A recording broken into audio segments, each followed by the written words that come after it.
Hello, and a very warm welcome to Soulful Scriptures Every Day. I am so glad you're joining us. It's good to be here.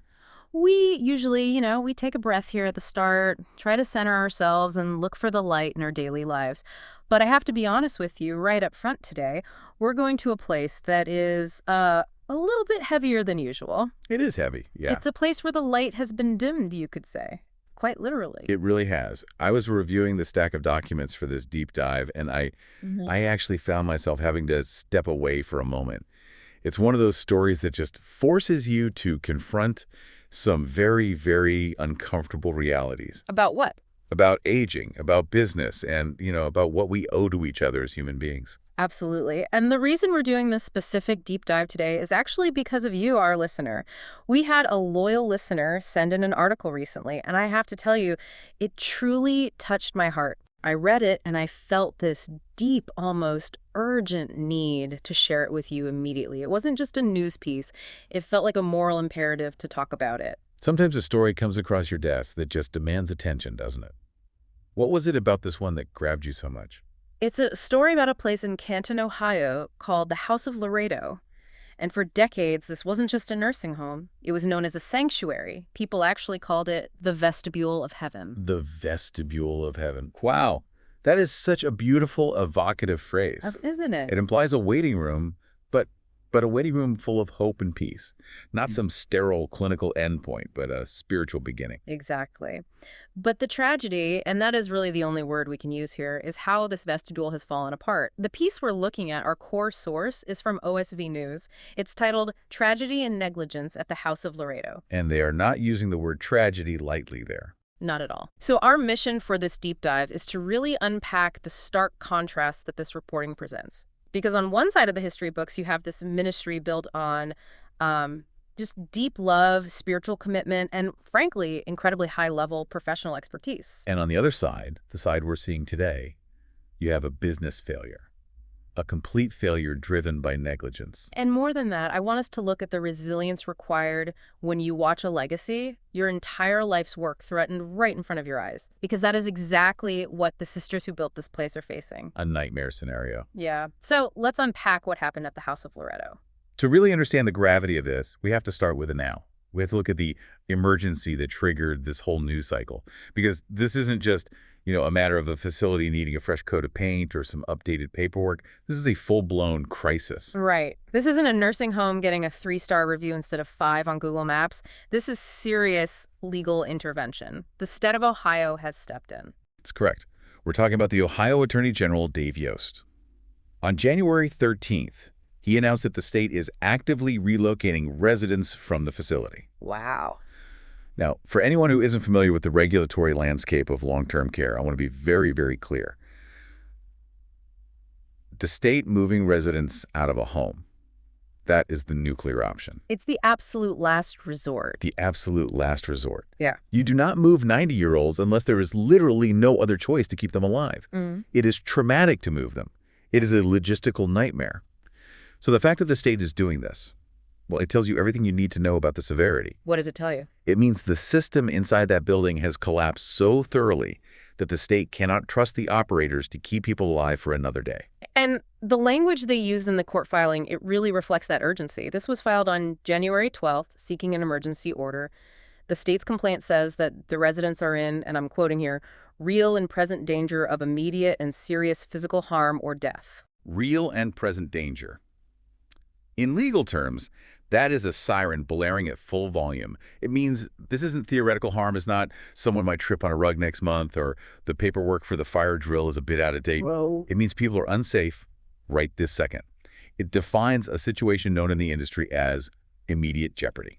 It basically says at every single minute a resident remains in that building, their life is actively at risk. So let's look at what that danger actually looks like on the ground, because the Ohio Department of Health didn't just guess this. They did inspections. They walked the halls, and what they found was described as shockingly poor care. What's so frustrating when you read these reports is that these warnings, they weren't new. The Department of Health issued warnings as far back as November. Yeah. Now, you have to keep the timeline in mind here. The new owners, this Harry Group, they only took over in March of 2025. Right. So by November, Yeah. just, what is that, 8 months later, the state is already waving these huge red flags, basically shouting, "This is dangerous." That is an incredibly fast decline. Usually you see a slow deterioration over years. This sounds like they just fell off a cliff. It was a free fall, a complete free fall. Let's get into the specifics, because the list of failures that the source cites is, well, it's extensive. One of the biggest things mentioned, and this seems to be the domino that knocked everything else over, is the lack of qualified leadership. Specifically, they noted there was no full-time registered nurse serving as the director of nursing. Okay, I want to pause on that for a second.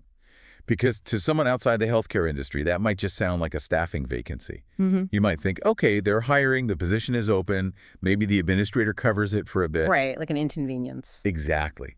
But in a skilled nursing facility, the director of nursing, the Dawn, is the captain of the ship. She is the absolute authority when it comes to clinical care. So without one who's steering. Nobody. That's the terrifying answer.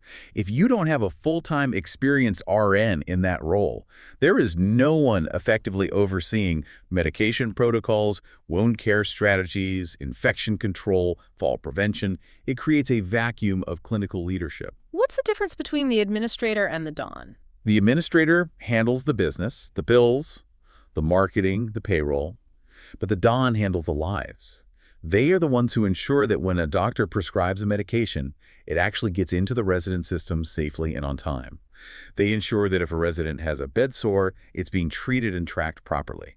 And when you have that vacuum, chaos follows. And the chaos is exactly what the report lists out. They cite unaddressed serious falls. Which can be a death sentence for an elderly person. Absolutely. They cite a lack of basic infection control, improper medication administration, and failure to provide wound care. Just imagine that combination for a moment. You have elderly residents, incredibly fragile people who are falling, and when they fall, it's not being addressed properly. No one's doing the root cause analysis to stop the next fall from happening. So it just keeps happening. It keeps happening. Then you have wounds, bed sores, usually, that aren't being treated. A bed sore can go from a little red spot to a bone-deep infection in an incredibly short amount of time if you don't have a skilled wound care nurse watching it. And on top of all that physical pain, they aren't getting their medications correctly. Nope. Maybe they're getting too much, maybe too little, maybe at the wrong time of day, which can throw their whole system out of whack. Yeah. It is a perfect recipe for disaster. It completely explains why the state used that phrase, immediate and serious physical harm. It really sounds like the entire system just broke down, like there was nobody watching the store, medically speaking. It did. Take infection control, for example. In a post-COVID world, we all know how vital that is. If you don't have basic infection control protocols, hand washing, sanitation, isolation procedures, in a building full of immunocompromised seniors, you are playing with fire. You are inviting an outbreak that could wipe out half the building. And the immediate consequence of all this, of the legal action, is that the facility is now barred from taking any new admissions.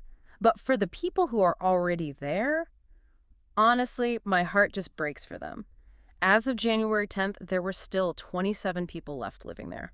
And we have to really consider who these 27 people are. We can't just think of them as residents or statistics.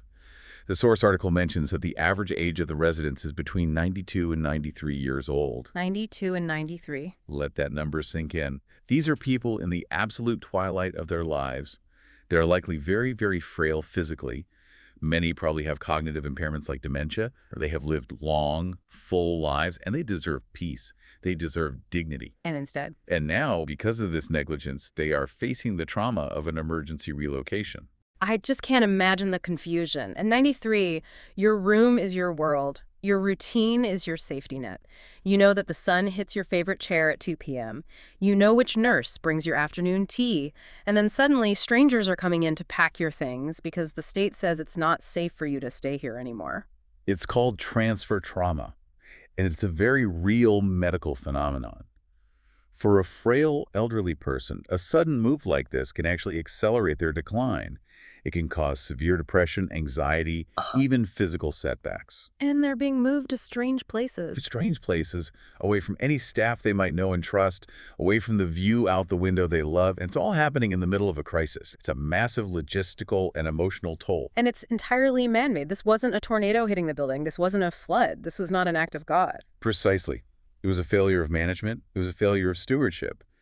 It was a failure to uphold the most basic promise you make when you accept the care of another human being into your hands. Which brings us to the big question. How? How did this even happen? Because this place wasn't always like this. In fact, for most of its history, it was the exact opposite. So let's look at the turning point. This is where the timeline becomes incredibly revealing and frankly, infuriating. For a long, long time, decades, this home was owned and operated by the Congregation of the Divine Spirit.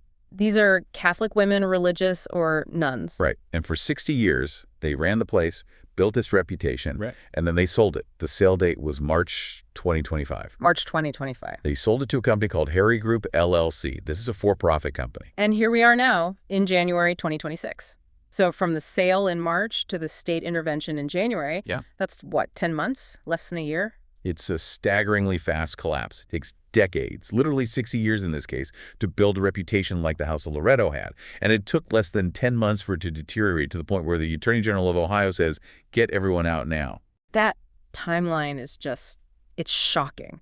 To go from a place known far and wide as a sanctuary to a state-declared danger zone in less time than it takes to have a baby, it's almost unbelievable. It speaks to how fragile these institutions actually are. We think of them as permanent fixtures, but they rely entirely on the competence and the philosophy of the people running them day to day. The source material quotes Sister Janet, who is the community secretary for the sisters.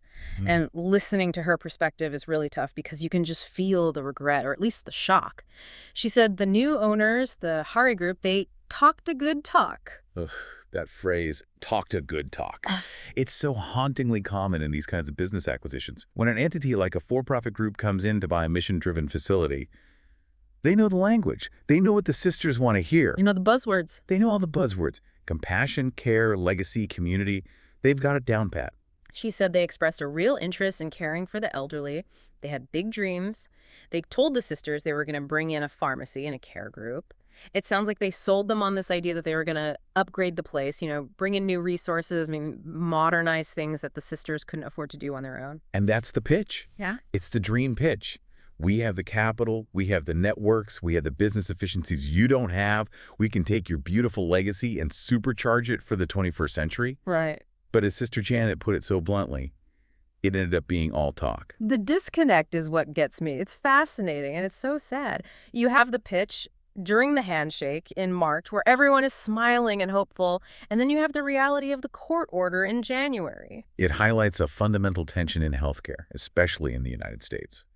Running a good nursing home is incredibly difficult, and it's incredibly expensive. The margins are razor thin. Reimbursement rates from Medicaid and Medicare are often lower than the actual cost of providing high-quality care. So the for-profit model struggles. It can. When a group comes in with a primary profit motive, they often think they can find efficiencies and cut costs to make it work financially. They look at the spreadsheet and they say, do we really need that extra nurse? Do we really need the director of nursing to be a full-time position? But in healthcare, cutting costs often ends up looking like not hiring a director of nursing or cutting back on the supplies for wound care. Exactly. Or buying cheaper, less nutritious food, or reducing the activities budget. It's one thing to say, we care about the elderly in a boardroom presentation with glossy PowerPoint slides. It is a completely different thing to execute that care on a Tuesday night shift when you're short-staffed, the budget is tight, and you don't have that ingrained, mission-driven operational culture that the previous owners had spent 60 years building. It just really shows how quickly a mission can erode when management changes hands. You can't just buy the building, you have to buy into the responsibility, and clearly the responsibility was just dropped here. Dropped and shattered. And that contrast is even sharper, even more painful when we look back at what the House of Loreto used to be. Because before this Harry Group era, this place was legendary in the region. It wasn't just another facility. So let's talk about that legacy, because this place wasn't just good, it was special. The sisters established their order in 1956, and the House of Loreto building itself opened in 1963. So we're talking about over 60 years of history. And their charism, their specific spiritual mission given to them by the church, was specifically the care of the aged. Along with education and catechesis Caring for the elderly was their reason for being. This wasn't a side project for them or a real estate investment to diversify their portfolio. No. This was their calling. This was how they served God. I think sometimes people have this misconception about nuns running a facility. They might think, oh, that's so sweet. They hold hands and pray with the residents, but maybe they aren't real medical experts. Like, it's a charity run by amateurs who are very, very nice, but maybe not very technical. Right, the benevolent amateur stereotype, like they're just a group of kind-hearted volunteers baking cookies and singing hymns. Exactly. But this article just completely debunks that idea. Sister Janet lists their qualifications, and it's incredibly impressive. They weren't just relying on prayer, they were relying on science and medicine, too. Deeply impressive. Mm-hmm. She points out that the sisters themselves were certified licensed administrators. They were activity directors, dietary technicians. They were STNAs, that's state-tested nursing assistants. They were LPNs. They held the actual licenses. They did the work. They went to school. They got the degrees. They understood the regulations inside and out. They got the training. They integrated professional medical excellence with their faith. They didn't see a contradiction there at all. To them, being a good nun who cared for the elderly meant being a good nurse or a good administrator. Excellence in their work was part of their worship. You don't offer God sloppy work. You offer God your absolute best work. So their medical care was top-notch because it was an offering to God. And the article even mentions Sister Ann Jean, who was the founding administrator. It says she was nationally acclaimed. Other industry professionals sought her out for her expertise. And that's a key detail. It shows that the House of Loreto wasn't just meeting the standard, they were setting the standard. They were a leader in the field. They were the ones teaching other people how to do it right. So when we talk about the fall to negligence under the new owners, it's not just a fall from average. No, it's a fall from excellence. It's a fall from the absolute top tier of care. And that excellence, it had a purpose. We mentioned this nickname earlier, the Vestibule of Heaven. I want to dig into that a little more because it's such a specific and beautiful way to view a nursing home. Let's do it. A vestibule. Yeah. It's a waiting room, an antechamber, an entryway. It's that space between the outside world and the inner sanctuary. And the sisters saw their goal as making the end of life enriched and peaceful. They wanted the residents to be ready to meet God. It changes the entire atmosphere of care, doesn't it? If you view a resident as a customer, you try to keep them happy so they don't complain. If you view them as a bed to be filled or a reimbursement code, you just try to keep the bed occupied. Right. But if you view them as a soul, standing in the entryway of heaven, preparing for the single most important meeting of their entire existence, you treat them very, very differently. You wash them differently. You feed them differently. You hold their hand differently. It adds a layer of dignity that goes way beyond just medical safety or checking boxes on a chart. Exactly. It dignifies the process of dying. In our modern culture, we try to hide death or fight it at all costs as if it's a failure. But the sisters embraced the end of life as a sacred time, a holy transition. And the source gives real evidence that this wasn't just a nice thought they had. It actually changed people's lives. Sister Janet talks about residents who had fallen away from the church for years, who then returned to the faith while living there. She mentions baptisms and confirmations happening right inside the home. Think about that for a second. Someone in their 80s or 90s finding a new spiritual beginning right at the very end. That is so rare. It is. Usually people become more set in their ways as they age. But here, the atmosphere was so loving, so compelling, that people opened their hearts up again. And it extended to the families, too. She said they were told often how the family's own faith was strengthened just by witnessing the care their loved ones received. It had this ripple effect. That is the holistic model in action. It wasn't just, here is your medicine, here is your meal. It was, here is your dignity, here is your peace, here is your spiritual home.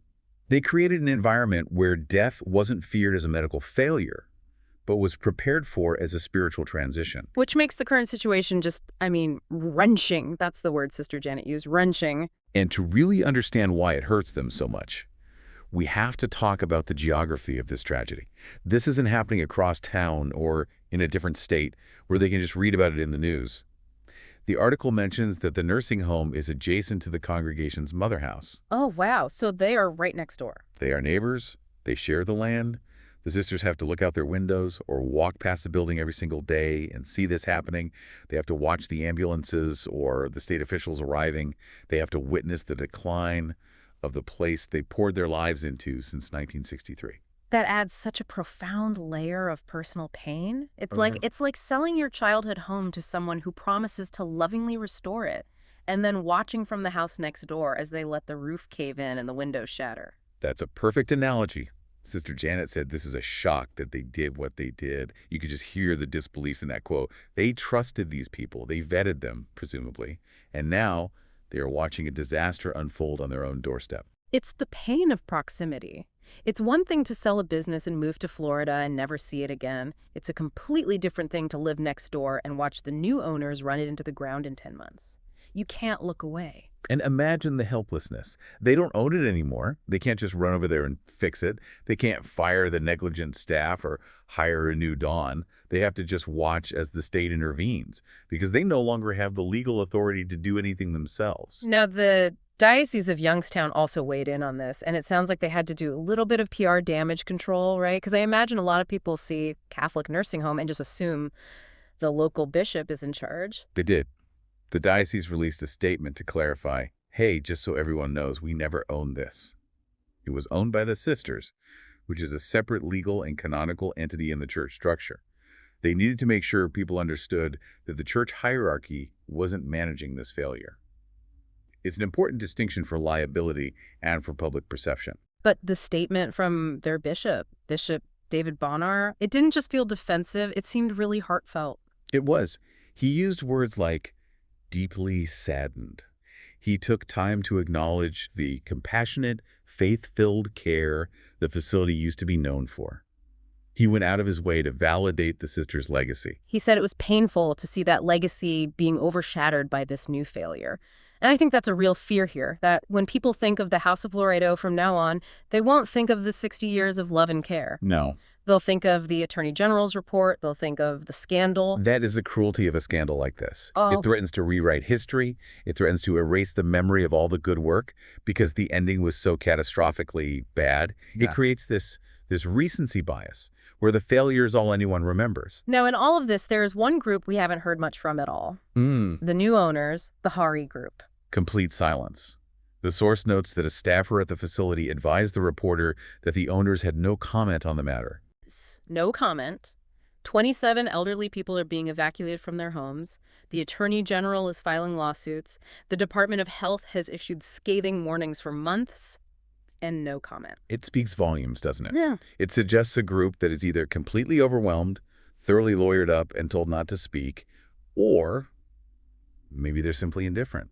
In crisis communications, silence is rarely a good strategy when people's lives are at stake. It certainly doesn't help the perception that they were just in it for the money and checked out when it got too hard. It feels like an abandonment. First, they abandoned the standards of care for the residents, and now they're abandoning the public conversation. It stands in such stark contrast to the sisters who are still there, still next door, still watching, still caring. It really does. But I want to pivot back to the sisters for a minute, because in the midst of this absolute nightmare, watching their legacy crumble, seeing these residents they once cared for now in danger, the response is it's so consistent with who they are. It is the ultimate test of their faith, isn't it? Mm-hmm. Sister Janet said they are prayerfully mindful of the residents. That means they're still holding them in their hearts, in their prayers, even if they can't physically hold their hands anymore. Right.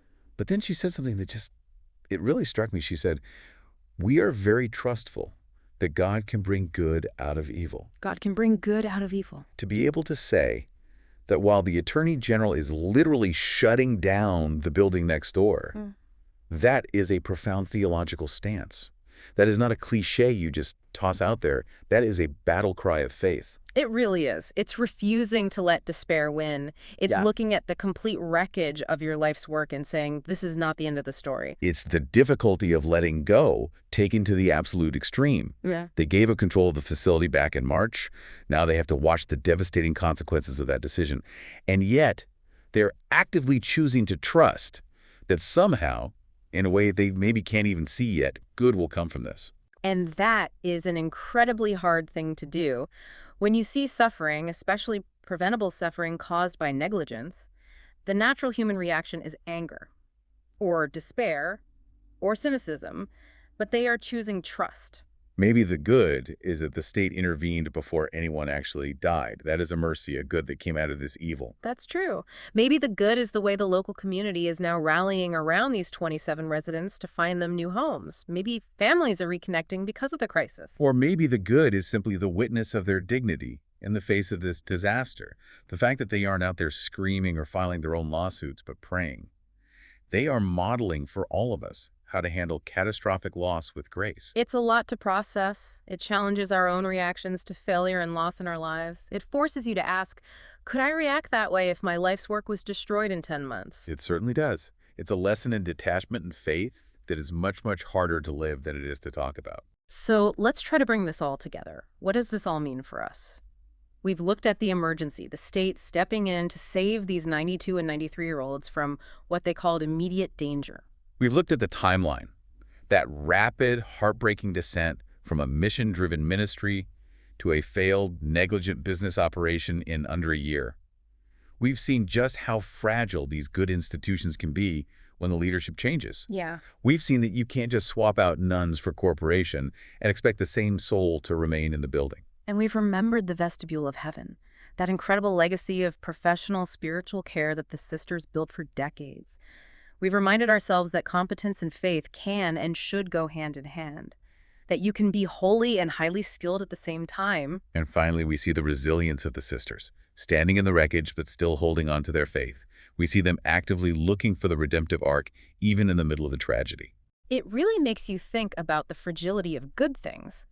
You can build something for 60 years with love and sweat and prayer, and it can be dismantled so quickly if it falls into the wrong hands. It highlights the absolute importance of stewardship, whether it's a nursing home, a community organization, a school, or even just a family tradition. When we pass the torch, who are we passing it to? And do they truly understand the value of what they're holding? Do they understand the weight of the legacy? That is the big question, and I want to leave you, our listener, with a thought to carry with you this week. We often think of legacy as something we leave behind, a building, a name on a plaque, a reputation. But maybe the real legacy here isn't the bricks and mortar of the House of Loreto, which are currently in trouble. Maybe the real legacy is the thousands of souls who passed through that vestibule over the last 60 years, who were loved and cared for with dignity by those sisters. No business failure can ever erase that. That's a beautiful thought. The building may fail, but the love that happened inside it is permanent. That energy doesn't just disappear. The dignity they gave those thousands of people lasts forever. And also, I want you to think about Sister Janet's trust. If you're facing a situation in your own life where something you love seems to be falling apart, how do you find the grace to say, I trust that good can come from this? That is a challenge for all of us. Indeed. It's the hardest kind of faith to have, but it's the kind that changes the world. Thank you for joining us for this deep dive. I know it was a tough one, but I really hope it touched your heart the way it touched mine. Keep seeking those soulful scriptures in your everyday life. Take care, everyone. We'll see you next time.